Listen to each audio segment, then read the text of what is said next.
I've got my root, I've got my fifth, and I've got a root there. That's my basic power chord shape, and I'm using finger 1 to hold those down there. That's the fingers.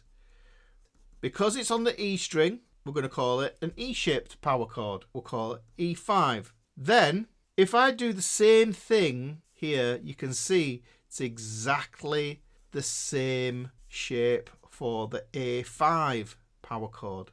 So we get the same thing there, and then it becomes a movable idea. Now, if I was to draw some lines up here and show you that this could be anywhere, then what you'll end up with is the same shape, but I'll put it on some frets now, and you see that this is what the power chord ends up looking like. That's going to be finger 1, and that's going to be whatever combination you want. So you can have finger 3, finger 4, you can have finger 3, finger 3, finger 4. It's up to you. Some people use finger 2 and finger 3 on that. I find it difficult. It just looks awkward. Oh, sorry, I've done that on the wrong string there.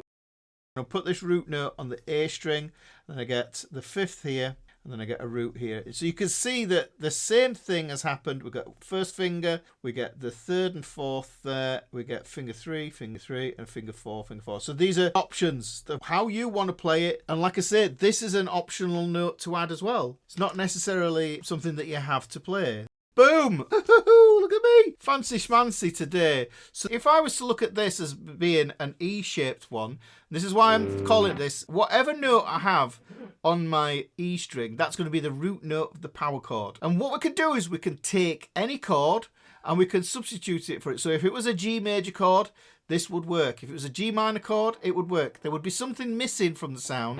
But look at this. So I want to get those two on there. And then I play that shape there, guys. Look. So that's the shape. You can see that. My middle finger there, it's loose. It's not doing anything. You could hang your coat on it. Now, if I want this to turn into an A shape, what I do is I drop it down a string. So that's an E shape. And then I'm going to follow this one here. I'm going to drop it down a string. And I'm going to play it as an A-shaped power chord. Okay?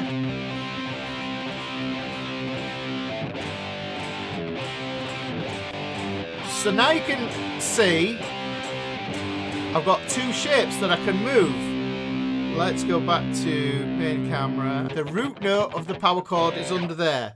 It's under that index finger there. Okay? Play whatever finger choice you want. So I take it like that. So that's a G5. That's a C5. If I move it up here, it could be a C sharp 5 or a D flat 5. And it's just completely transposable. Now you can take any song and you could just play a whole song just using that one shape.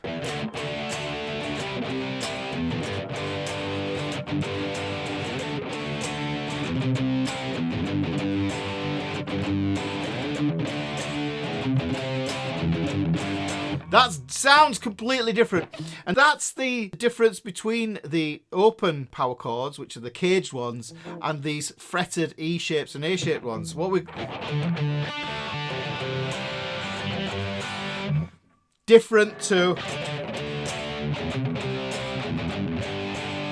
but at a push, if you went like that, does it sound like the song? Could you sing on top of it? Sweet home Alabama. You can still sing the song, guys. So just this power chord here. And the thing I think that's interesting is the movement here is different. What we've got to do with our hands here is it's a different set of moves. The movement in this comes from moving the arm. Yes, this is more finger movement. This is more about arm movement. That's about just changing positions. Now, the problem with doing it all